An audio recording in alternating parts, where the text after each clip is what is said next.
Pembelaan dari tentang kepentingan kami berdasarkan kuasa untuk pertama dalam keuntungan bersama dunia.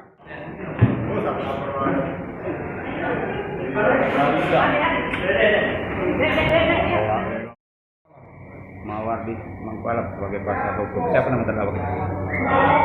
Terdakwa kita siapa namanya? Terdakwa Julia bin Said. Nah, kira-kira gimana pledoi kita tuh?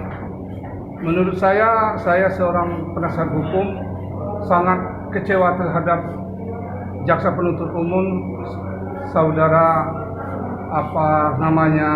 Fajar, yang mana klien saya bersama Julia itu saya anggap tidak bersalah dan tidak terbukti. Nah, setelah itu di dalam persidangan sudah dibuat dakwaan terakhir 131 kemarin itu, tahu-tahu dirubah menjadi 112 1132 ayat 2. Karena di sisi lain saya lihat klien saya itu memang benar-benar tidak bersalah. Yang bersalah adalah suaminya. Yang mempunyai barang itu adalah suaminya, bukan saudari terdakwa Julia.